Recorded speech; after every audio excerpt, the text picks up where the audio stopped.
Good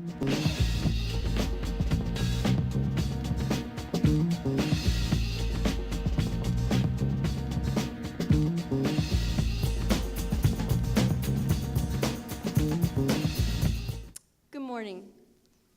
I'm Miriam Zamora-Cantor. I'm very happy to welcome you here today. I am looking for trustees. We have trustees here? Can we have the screen down, please? Screen, thanks. All right. Yay.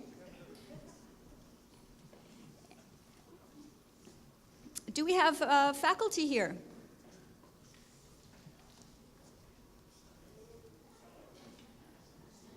Classified staff here? Woo! Any students? Welcome. I also want to welcome people who are part of our audience virtually through the live streaming.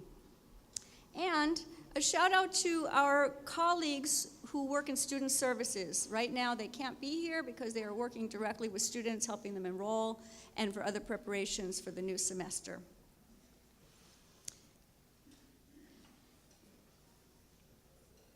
Starting in the fall, we will only have 2 flex days at the beginning of the semester. And the 3rd flex day will be a college day in the middle of the semester so that student services and instructional folks can all be together and participate. So this is the last, for now, of having 3 days in a row. That's progress, I think.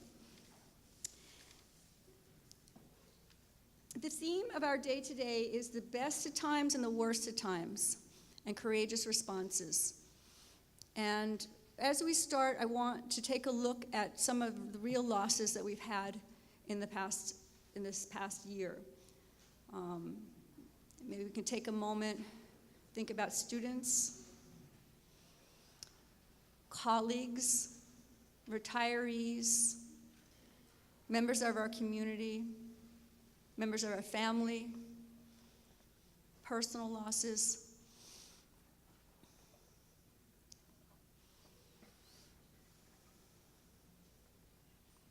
And then, if we look around and we see what we do have, and what we really have, and the beauty of all that we have, and the blessing of it. So my hope is that as a community, we will stand together as a community and support each other as we support our students. Thank you.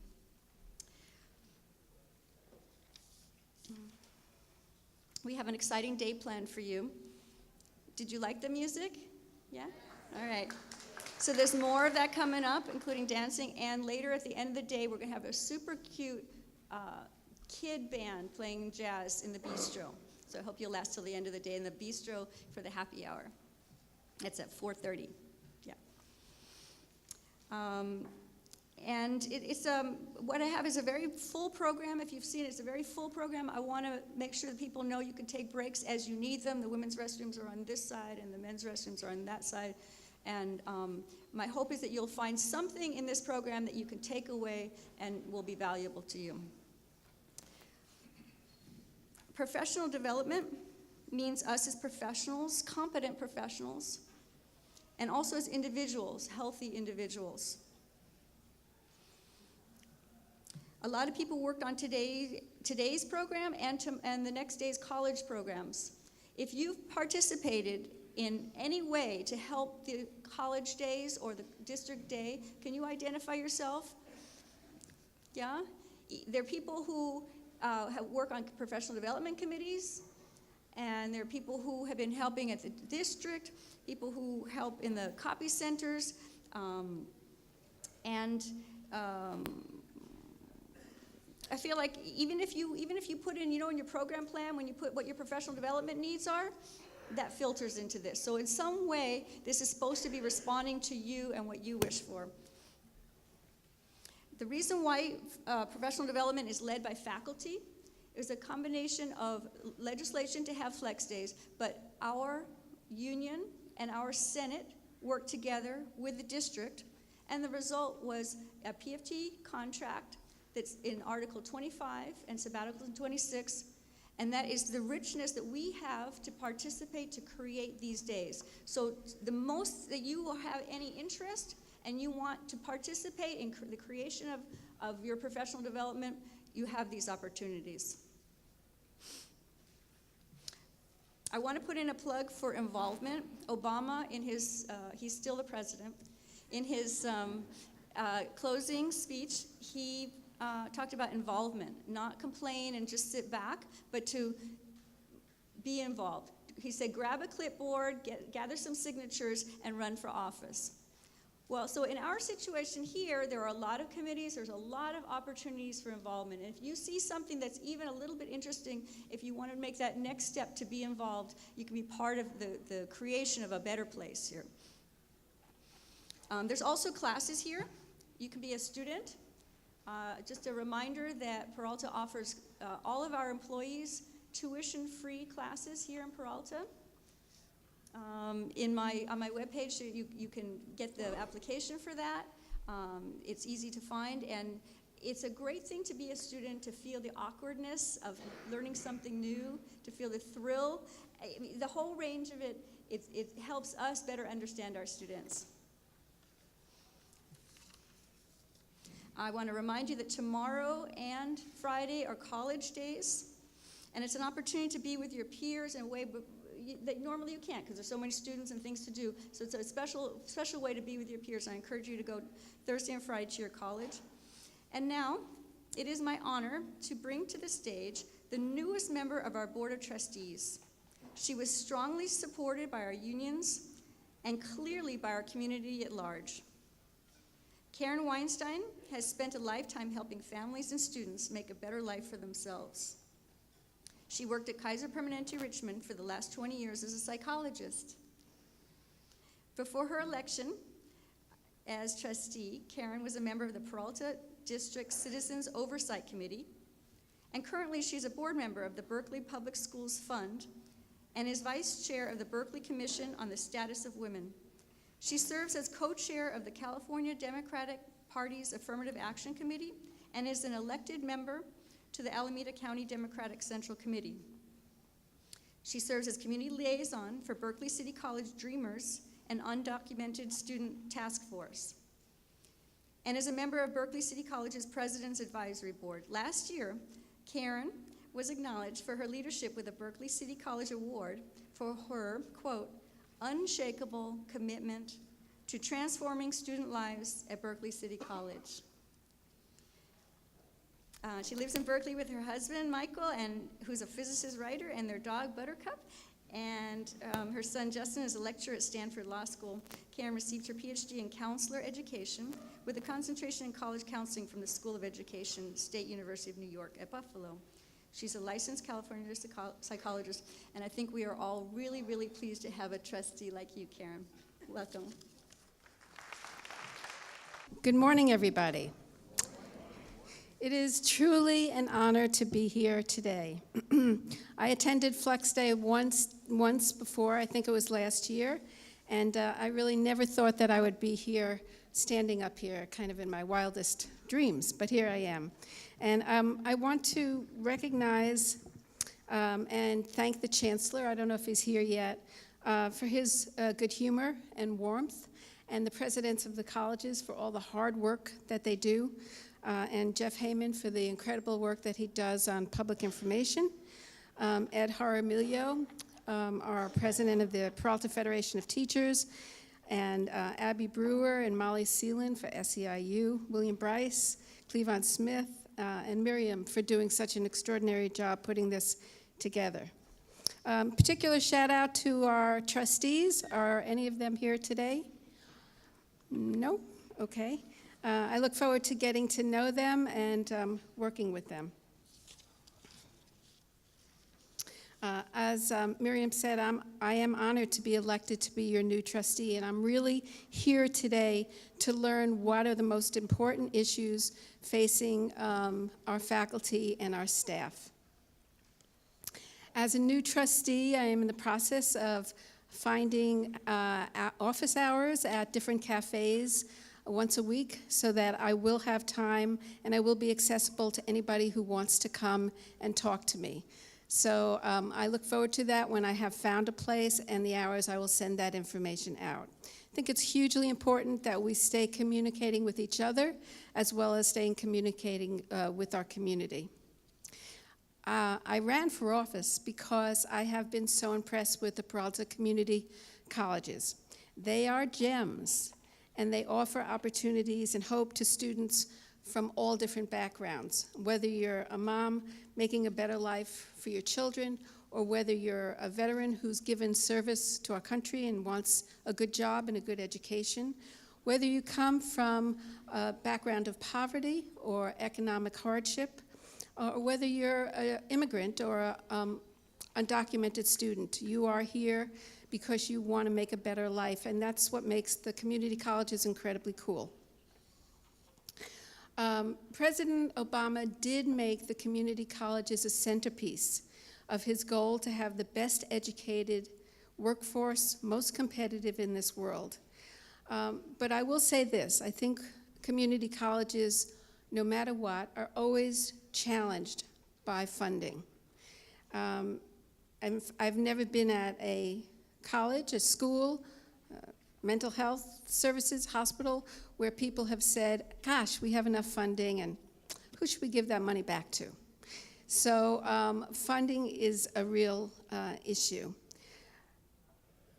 And I will say that with scarcity of funding, you can respond in numerous ways.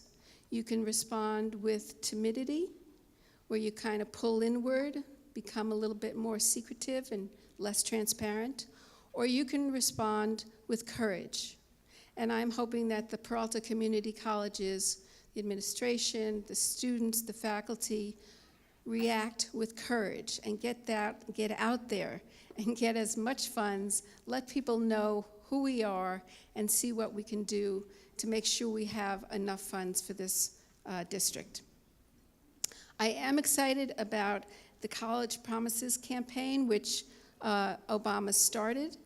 And it started, I think, from 36 colleges participating, and now there are 150 programs participating.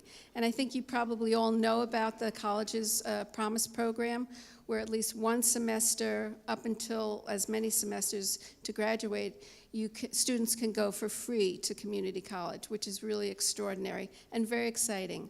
I personally would like to see all community colleges free. And I hope that that is what we are working towards. And with getting more enrollment in, because we will have less tuition, we will have to be able to hire more faculty and more staff, because it'll be a more robust program. So I look forward to that.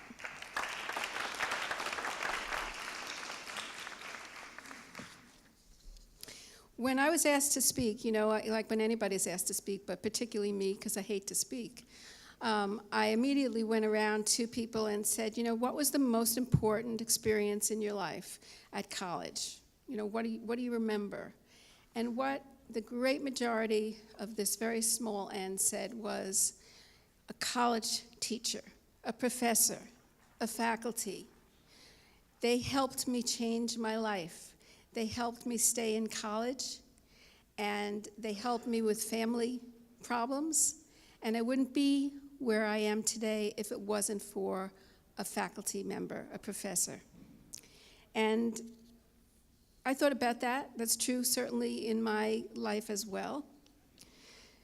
Every day, our faculty members listen, they teach, they help their students, and I believe that they bear witness to the struggles that students have and the traumas that they experience. And I consider this everyday action of listening and teaching and helping as an act of courage. And we must recognize them and find ways to pay homage and to support them in a real way. Whether it is for a young child or a high school student or a young college student or an older college student or a worker coming in, the idea that somebody believes in you is crucial.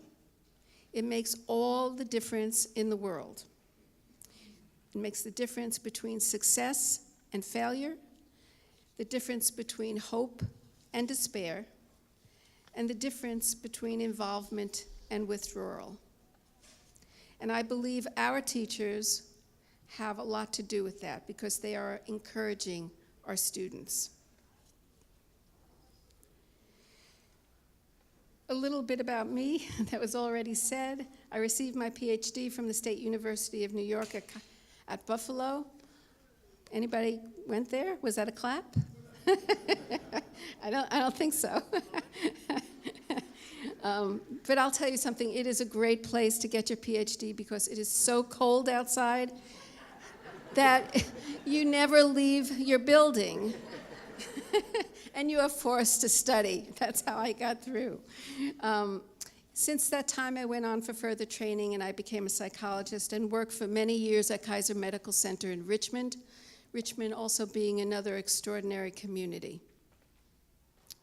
I worked and was honored to work with students and families and alcoholics and drug abusers and people who had just left prison or jail, and families and regular people who are struggling with economic hardship and struggling with the issues of everyday life. And I felt it was an honor because I learned quite a lot. And as a mental health professional beside a trustee, I will always, always advocate for our students' physical and emotional needs. We know that the community college students have to work to support themselves, often more than one job, and they're supporting their families. Balancing time, financial, and family pressure can take a great emotional toll on many community college students. And what they have seen in the research is that more and more students are asking for help, which is great, but there are less and less services available at our community colleges, as well as the four-year colleges. We really have to change that because students succeed when their whole self, their whole physical, emotional, and intellectual self gets served. And I've reached out to Assemblymember Tony Thurman, who has focused on mental health issues. Last year, there was Assembly Bill 2017 about grants for mental health for our community colleges, and the Assembly plus the Senate voted unanimously for it, and Jerry Brown vetoed it. So I have asked them to see what they can do to get that money from Jerry's budget, shake it free so that it can be used for community colleges or start to work on another assembly bill. I, as a trustee, but as a mental health advocate, I will work very, very hard and champion this issue. So I'm a psychologist, but I'm also a social justice advocate. When I was young, maybe 17, I became pregnant and had an abortion. And those were the days before Roe v. Wade.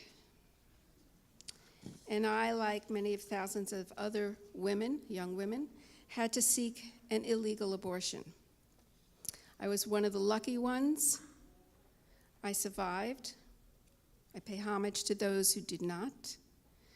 And approximately 5,000 women died per year before Roe v. Wade. I share this information because I think it is a part of our history. And with the Women's March coming up, we should be paying attention. I had the procedure performed by somebody that I didn't know, maybe a doctor, maybe not. It was in an apartment in a New York City area that I was not familiar with. I was blindfolded, and the doors were locked. I never saw that person again. And I did have friends who brought me home, and I was not in good shape, and then ended up with a physician the next day trying to help me. I will say that that experience silenced me for a while. But though I had been blindfolded, I was not blind. I knew something was way wrong. And since that day, I have fought to have a voice for gender equality. and choice. But gender equality, I believe, will always be one driving force in the history of this country and globally. Martin Luther King said, "Our lives begin to end the day we become silent about the things that matter." And now is that time for a voice. We know that many of our students live in communities of poverty and violence, and yet they are resilient. But the American Association of Pediatricians say poverty is the single most pressing chronic health issue facing our children. So as a community college, we must help break the cycle, fight poverty, and I do believe that we do that by encouraging our students to come here and do well. But we must fight for housing, more scholarships, strong relationships with our unions and businesses. Truly, I believe community colleges are in the vanguard, but we know there are challenges. Right now, we are entering a time in our government that looks extremely bleak. Many of us feel angry because we have a president-elect who has spoken on issues of racism, sexism, anti-Semitism, and xenophobia, fear of immigrants. We have heard the things that he has said, particularly about immigrants. And this is a time for Peralta to have a voice. And that's why I am proud that the trustees passed a resolution in support of undocumented and concerned students on December 13th. In this resolution, it said that the Peralta Community College District's limited resources should not be diverted from the district's mission and should not be used to aid enforcement of federal immigration laws. District and college staff shall not cooperate with any federal effort to create a registry of individuals based on any protected characteristics, such as religion, national origin, race, or sexual orientation. And no district or college staff person will release any personally identifiable student information, including any data related to immigrant status, without a judicial warrant, subpoena, or court order. I believe the president-elect has put us in a position to bearing witness to what may be some of the most difficult events this country has had to face. In this situation, it is morally impossible to be neutral. The president-elect is asking us as a country to forget the issues of slavery, of racism, of internment camps, of the Holocaust.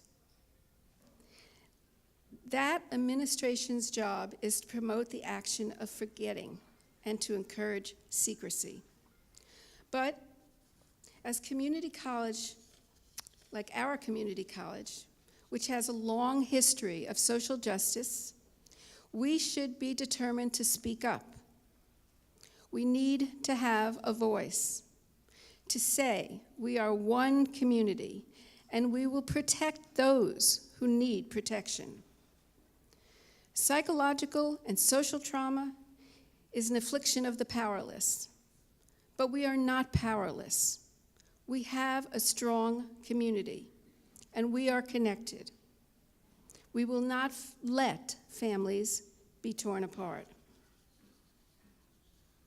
We at Peralta have, care, and will stand for the immigrant community and social justice issues.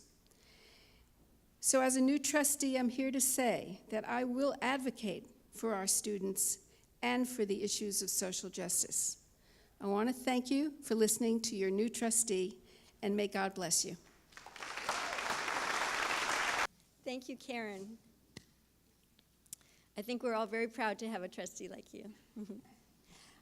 And the towards the end of what you were talking about is exactly what Natasha, who is our district attorney, and she'll tell you some more about it. Thank you. Thank you, Miriam. Good morning, Peralta. My name is Natasha Sani. I serve as the district's legal counsel. I'm also a partner with the law firm of Garcia, Hernandez, and Sani. We're a majority women-owned law firm, majority Latino-owned law firm, and we're proud to be able to represent the Peralta Community Colleges. I want to thank Miriam and the chancellor and the trustees for allowing me a few minutes with you in this time and in this really important time.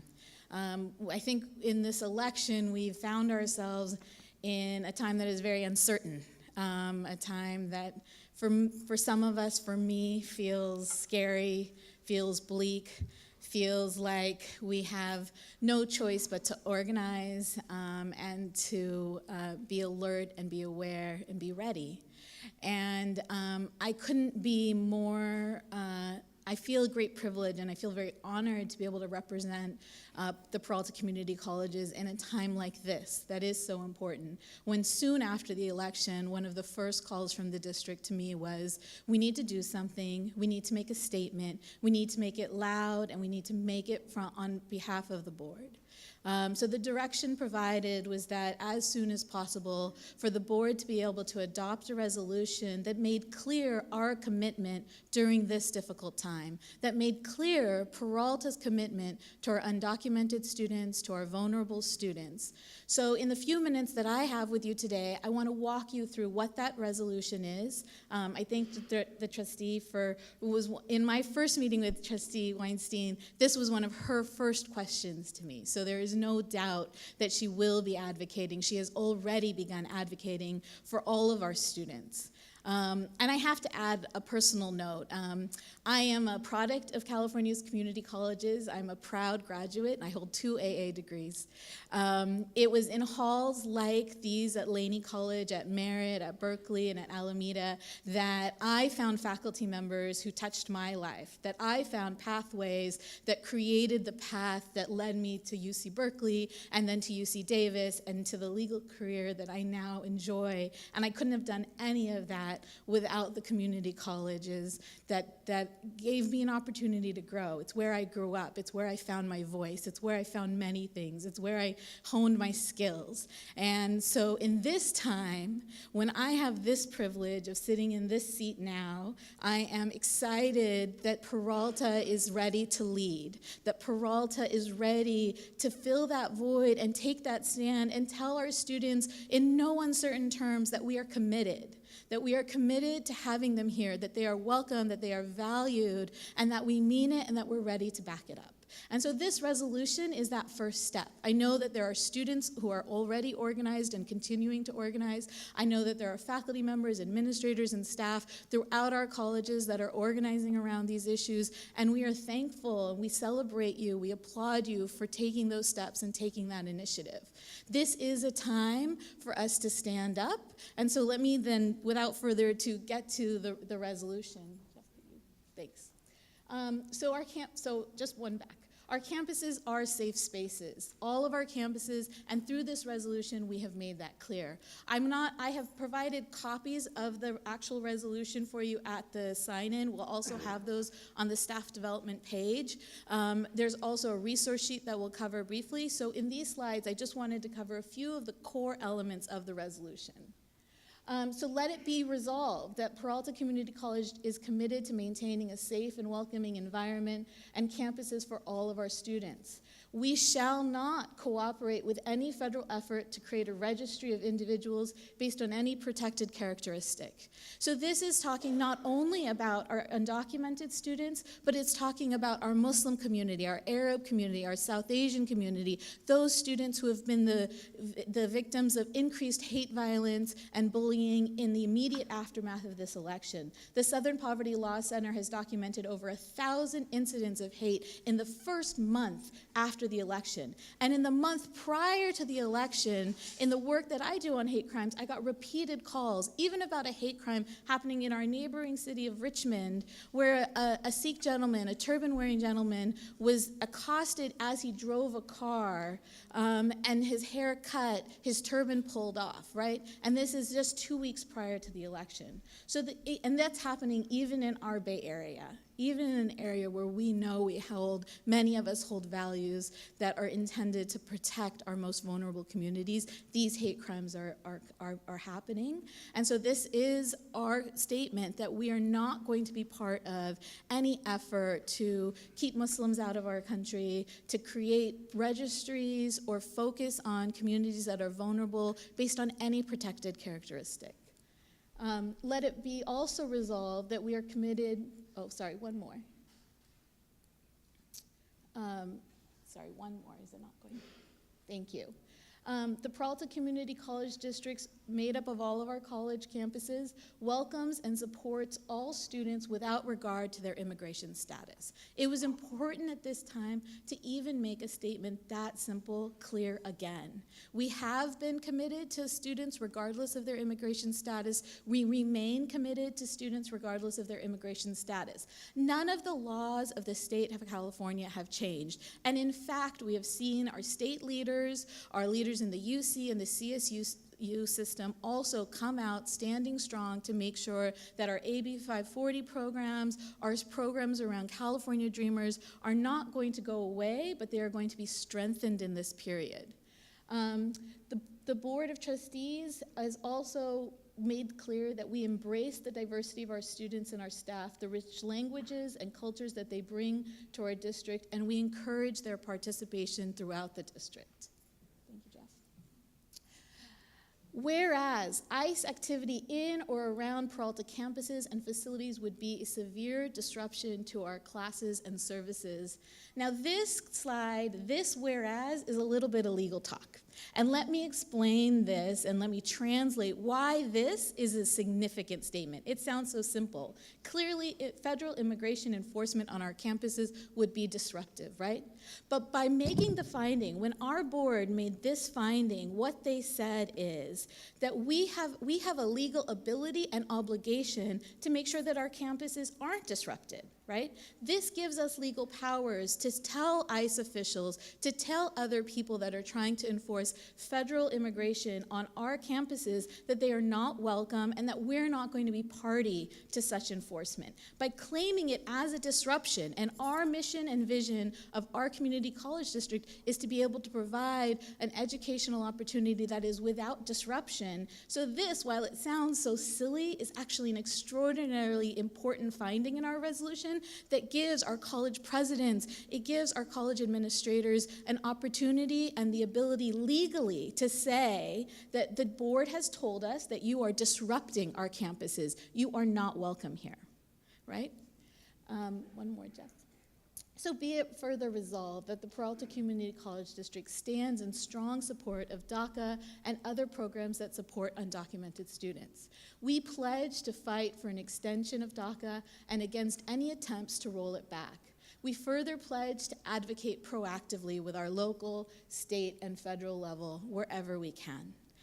This is our commitment to our students. If we could go farther. Thank you. So the resolution also included a number of directives to staff and to us, all of us, as members of the Peralta community. The one that I want to draw there were a few, I've only included a few here on the slide. Again, the document is at the front, and so you can see all of the directives that we've received. But the one that I want to call our attention to is the second one, that no district or college staff person will release any personally identifiable student information, including any data related to immigration status. So this is, one, we have a legal obligation under FERPA that our students have privacy rights, right? So we are enforcing the federal laws that require that we keep our student data private. We're also making very clear through all of our campuses, through all of our programs, and through all of our offices, that includes financial aid, that includes admissions and records, that includes all of the departments that each of you are in, to say, if you get a request for information about our students, you cannot provide it. You cannot provide it. You must turn those requests back to the district office, let the chancellor, council, we will address those and have whatever legal fights need to be had to make sure that we're protecting the data of our students. And we wanted to make sure that we were able to develop some resources for our students and make those clear. We've done that. There's a document in the front. This will also be on your staff development page. It notes the resources. It's a pretty robust document that includes both legal, local community-based organizations that are providing services for undocumented students and other students, as well as legal organizations that are providing free legal services to undocumented students. At our district, we're lucky to have partnerships with some of our local legal service aides to be able to provide some of our students, particularly those residing in Oakland, with free legal services. So this document highlights that information, and I'd be remiss not to give a particular shout out to Berkeley City College and the Undocumented Community Resource Center that they house. That is a clear statement of our intent that provides our district an ability to know where we will house this information, where our students can go for resources. There are similar centers at some of the local UCs, but this one is housed right here at Berkeley City College, and it's intended to support our students here. If we can move on. Thank you. And I wanted to provide you just a few preliminary numbers. I really thank the Financial Aid Office Director Nguyen and Vice Chancellor Umbries Galaviz for helping me get this data so very, very quickly. But this is, as of yesterday, some of our preliminary numbers. So our AB 540 students are numbering at 240 across our community college, right? And we know that having these statistics are even very challenged when we're talking about undocumented students. So this is truly an area that touches the lives of so many of our students, right? The fear that's gripping many of our students about, will their families be separated? Will they be able to continue their educational pursuits? Will they be able to find jobs? Will they be able to find access to resources to be able to continue their educational pursuits? And so everything that we can do, everything that you can do as faculty members, I encourage you to find your way to support these students. Thank you, Jeff. To reach out and to make sure that we're creating the kind of welcoming environment that we want our Peraltas to be. Thank you so much. Thank you, Natasha. That's everything I was hoping it would be. Thank you so much. Thank you. Yeah. And now to kind of shift gears a little bit, I'm going to invite Annie Golia, sorry. Annie Golia is a laughing yoga person, and you know something? It's a big mystery. I think all of us are kind of waiting to see what's going to happen. Come on up. So let's just take a moment to check in with your body. We're talking about all this stuff, all this uncertainty, all these things that we're trying to do that are wonderful but take a lot of energy, and it stresses the body often. So let's just take a moment to check in with your body. See how it is in this moment. How are you feeling?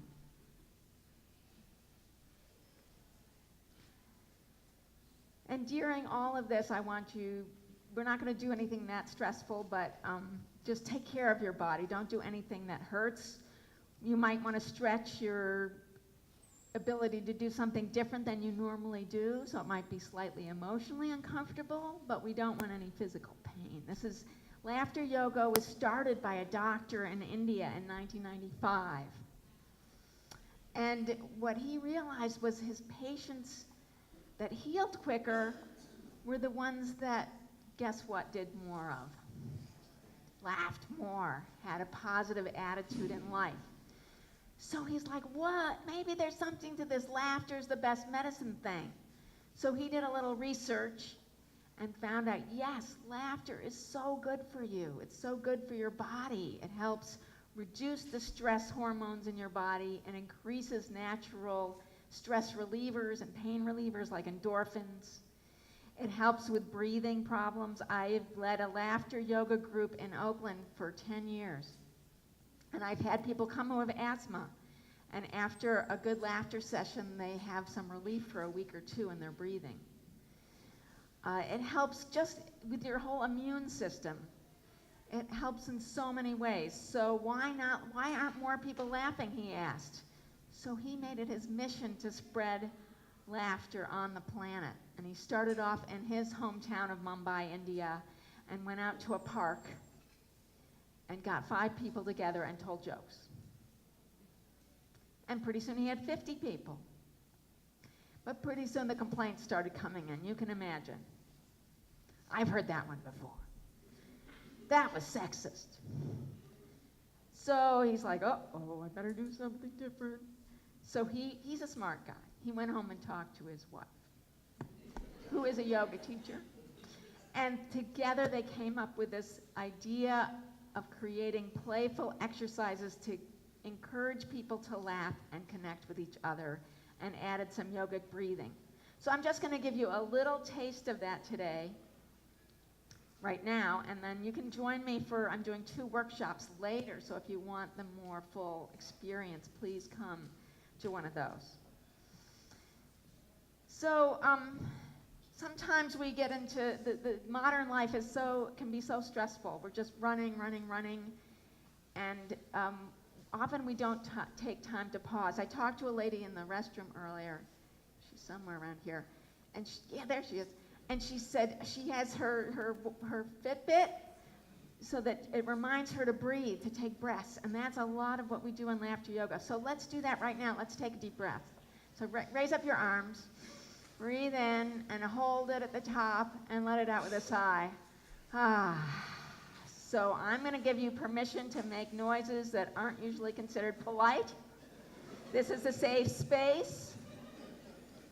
Okay? And I want to make sure we are going to do some laughter, and I want to make sure that everybody's agreed that it's never mean laughter, because there is such a thing, you know. Some of us, I experienced it growing up, and we don't want that. We want laughing together in a nice way. So let's put your thumbs up if you agree. Everybody agrees. This is only nice laughter. Great. Thank you. We want it to feel safe. So anyway, I don't know if you know this. You know, on the airlines they say put the oxygen mask on yourself first before you give it to anybody else. And that's so true, right? Isn't that often said about life in general? Like, we're helping people, and sometimes people who help a lot forget to help themselves first, right? But how can you really help people if you're depleted? So what I realized one day is that actually we all have our own oxygen mask following us around all day. We just have to remember they're there. So imagine you have yours right here. Or maybe you're left-handed, it's over here. So let's grab it and bring it up to our mouths and take a breath. And hold it a little bit and let it out. Oh, that's nice oxygen. Oh, getting into our system just to feel that. Oh. Do again. And this time we're going to really hold the breath, and this time there's going to be a little bit of laughing gas mixed in.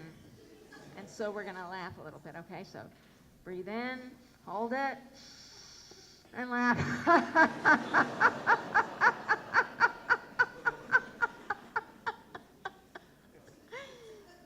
You can do it anytime. Just use your cell phone, and people just think you're on the phone. Breathe in. Laugh.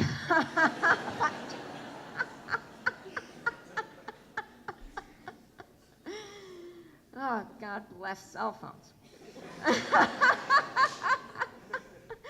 Another thing we do in laughter yoga is we do something that celebrates any little thing, because often we wait in life to celebrate only big things. But life is mostly made up of what? The little things. So why not celebrate them? Wouldn't that be so cool? So we have a way of doing that, and it's cool, but it's not cool. So it's when I first learned this, I rolled my eyes because I thought it was stupid. So just warning you, just a little warning. But let's try it. And what we do is we clap, and when we clap in laughter yoga, we clap so our hands are completely touching, because that stimulates acupressure points, and it's good for the whole body. So we clap like this. We go, very good, yay! Let's do it again. Very good, yay! Excellent.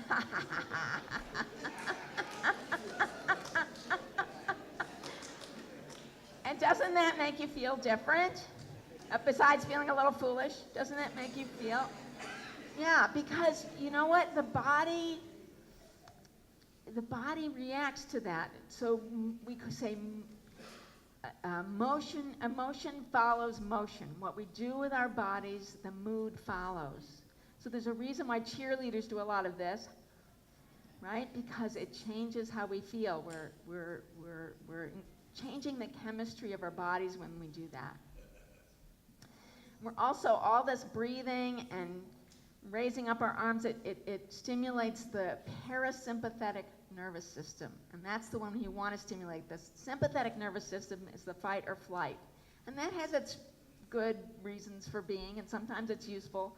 But most of the time, when it's stimulated, it just stresses our body. And so we need to learn to calm the body down. So the breathing, and especially holding it at the top, and then letting it out with a nice long exhale, is really good for calming that system. Okay, so, and just in case you feel this is just too uncomfortable, because this is vulnerable to reach your arms up like this in the air, right? So maybe you don't feel quite up to that. So there's the cool way of doing this, which is the one I teach when I teach this to teenagers once in a while, not very often. You can imagine. So this is the way I teach them. Very good, yay. Okay, let's try that. Very good, yay. Okay. So you have my permission to do that if the other one's too much for you. I understand.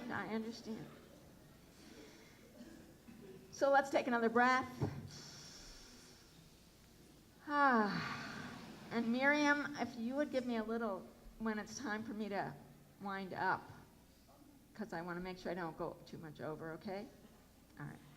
So let's do a little greeting laughter. I want to mix this up a little bit. So just turn to the people next to you, and we're going to shake their hand and look them in the eye. That's an important part of laughter yoga, is making connection, eye contact, and shake your hand and see if you can smile or laugh even with them.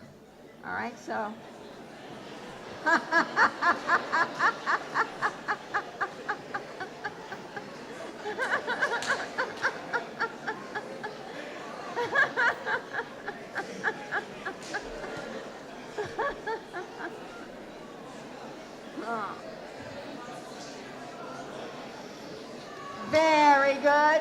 Very good. Yay! You guys did great. You guys are naturals at this. I can see that.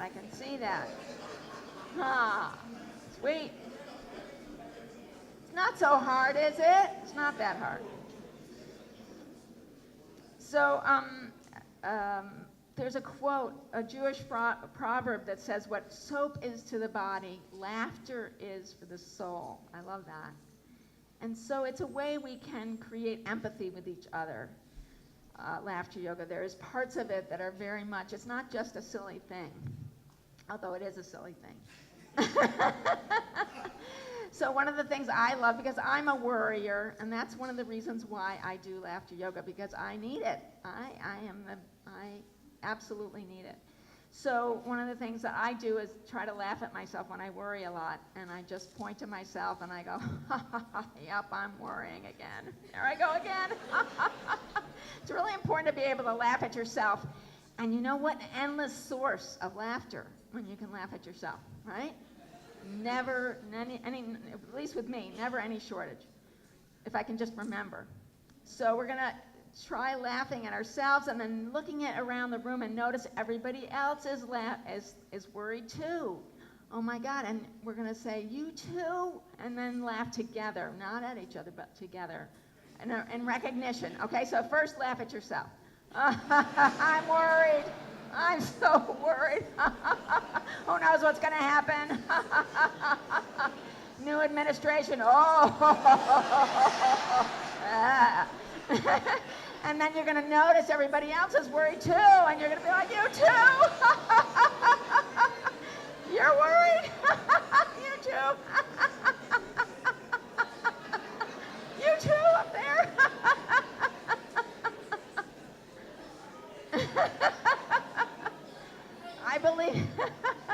I believe that laughter is a radical act in the face of difficulty. So keep that in mind. Yeah, okay. So I've been given the little wave. So, all right, this is excellent. I just want to leave you with something. There's so much else I want to say, so please come to my workshops so that you can get more. But I want to make sure you appreciate each other, so I'm going to divide the room into half, right about here. And I want this half of the room to cheer this half, to kind of cheer and laugh in a pleasant way. And just you guys, you just get to take it in. You get to go, yes, I am that good. It's true. It's true. I deserve every little bit. And then we're going to switch, okay? So, all right, you guys that we're on, all right? These guys just taking it in. All right, get ready, get set. Woohoo!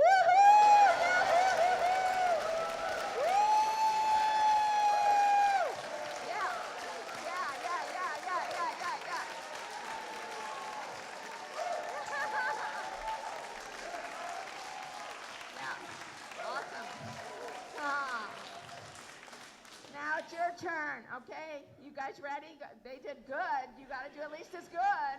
All right, get ready, go. Woo! Yeah. Woo-hoo!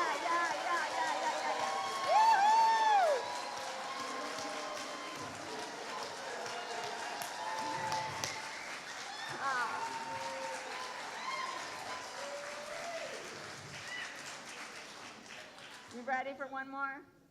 Very good, very good. Yay! All right, please come see me if you want to sign up. If you can't come to the workshops, come to the workshops if you can. Such an honor to be here. Thank you, superheroes. All right, so like she said, the reason why there are 2 workshops in the afternoon is because if you have conflicts, you have 2 different chances to get into those workshops. And picking up on the word mindful, as well as all the energy. There are people who have volunteered or run for office because they want to help their union or their Senate. They want to help make this place a better place. And I would like to invite up to the stage, please, all the people in shared governance. So each of these people who is here for a reason. They're going to tell you a little bit about what they're doing, and we'll hear from each of them, and then we'll pick up the program. Thank you. Good morning, everybody. Welcome back. My name is Brandy Howard, and I stand here representing the District Classified Senate. And we also stand on behalf of our senates at the college as well as the district. So I just wanted to encourage you all, classified, to let you know that we're in place, and you all to make sure you hold your senators accountable. Make sure that we are participating in shared governance. It's up to you to check in to make sure that we're taking the collaborative effort to make sure you're represented. So far, we've had meetings with our chancellor. Thank you for extending that time to us. And we've shared our viewpoints about professional development. As you are aware of, this is actually time dedicated for our faculty to receive professional development, but it's just as important for us classified staff to receive professional development. And we're looking in ways that we can develop professional development around career advancement and job advancement. So stay tuned for updates about that. we're engaged in conversations and will be even more with our Vice Chancellor, Trudy Largent. Thank you. As it relates to the vacancies and being strategic and thoughtful about how we make the adjustments as a district. So prior to maybe 2 weeks ago, it was in my mind that there are vacancies there and you just fill them. Well, that's just not the case. After speaking with our chancellor and getting a better understanding, we have to be thoughtful and mindful about how we fill those vacancies. And so we have our Vice Chancellor, Trudy Largent, leading that effort so that we can do it in an orderly and considerate way. I want you all to be prepared to realize change and what that looks like. And we really have to band together and collaborate because change is inevitable and it's for the betterment of this college. So we really have to come together and support one another in those efforts. And last but not least, when it comes to shared governance, I really look forward to you all, especially classified. We are the constant here at the college. The students, they're supposed to move in, move through, and move out.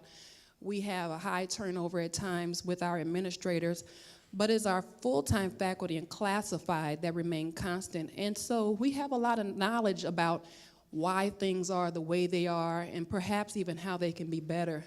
I want to encourage you all to participate in shared governance, those facility meetings, the budget advisory committee meetings. There are so many opportunities for you to serve.